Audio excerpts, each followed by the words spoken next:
YouTube? Welcome back to the channel. A little bit of a special Friday mail day. Kind of an unexpected, but I wasn't sure if it was going to come in today or if it was going to be early next week, but it did end up coming in today, so I'm going to be able to do this little pickup video for you. So from that, I want to say first off, thanks to Brad from PSA Canada, who actually came across this when they ended up buying a collection. And maybe I'll get him to give a little bit more of the story, because the collection itself and how this whole thing came about was kind of interesting. It's one of those things where if a store buys enough collections, they can come across some weird stuff, but you never really know. And sometimes it's the weirdest stuff in the weirdest places that you can imagine. So that part of the story I can't really give too much color on, but I can talk about kind of what was found inside of it, at least from this one perspective. This is one sliver of obviously a lot of different stuff that came in. So let me just move this to the side here for a second. So first one is actually, I guess, kind of an upgrade on one that I have, and I'm going to swap it out here, but this is one of the McDonald's game jerseys, if any of you remember that. This is some UD Retro. It's actually kind of a fun design, but there's a nice 3-color swatch there. So you got the 3 colors going on. It's very cool. So these were the ones that you could win when you got the McDonald's packs. You got the little redemption card, and you could get one of these. So these were numbered to 300. Pretty nice looking card. Now, the second one, so that already is a very cool card. So I did have one of those before, but I didn't have it in the 3 colors, so that's actually very sweet. So thanks for that. Now, the second one is actually kind of an interesting story. Now, as I said previously, I don't know exactly how it ended up where it ended up. But first, I'm going to show you a different card. I'm not going to show you the card that I'm talking about at first, but I'm going to give you a little context for it. So first, I want to show you this. This is the 99-2000 Pacific Center Ice insert. Now, this one I had in my collection for some time, and I didn't really know too much of the background on it, so I went in some digging. This particular pickup resulted in me doing a little bit of digging here. So I grabbed the Beckett, the large Beckett card price guide, the big edition. So I've got the 2020 version. It suits the purpose for this. Now, background-wise, it puts a little blurb in here for this one. It says that these were randomly inserted in the 7-Eleven pack release. Now, take that for a grain of salt. I'd have to do a little more digging into it, but it is kind of interesting. So apparently, 7-Eleven pack release, so an exclusive. Pacific did a lot of those kind of things back then, so it jives. It says this set identifies some of the NHL's top stars. And it also says a parallel proof version of the set was also released, where the cards are sequentially numbered to 10. Proofs are not priced due to scarcity.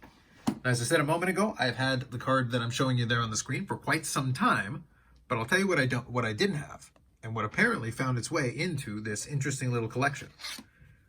No, not a white little slip of paper, but rather what's going to be used to see it a little bit better. So I'm going to put it here because it'll actually make it a little easier to see. So there you go. So this is actually the proof of that center ice card. Now you can see it's a little bit blurry on the image itself, but you can see as soon as I remove that backing, it becomes very difficult to see. It's a ghost. Boo. A little bit past Halloween, but here we are. But you can see there with the backing, it's a little bit easier to read. And obviously you can see the number there in the back, center ice, and there it is, numbered to 10. And then when you flip it over to the other side, it's just the reverse of the same thing, because you can see all the way through it. It is literally just a little slip of plastic.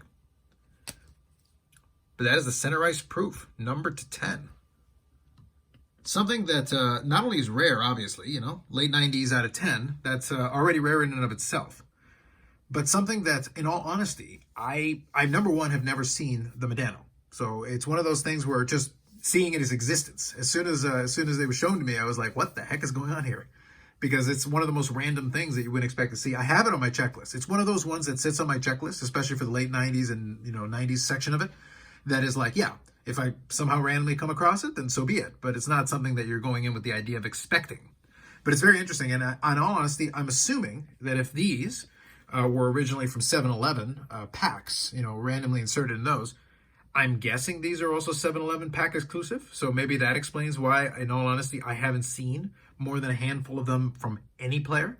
I've seen an image, I think, on Trading Card Database where they've got the Steve Yzerman there. So again, it matches very similar the way the design is, and the numbering is all the same, and this is the way they designed it. But at the same time, in all honesty, I simply don't understand how it could have kind of evaded all the packs that were open during that time. And you think you would have seen a couple that were directly related to it in the time since from any of the players.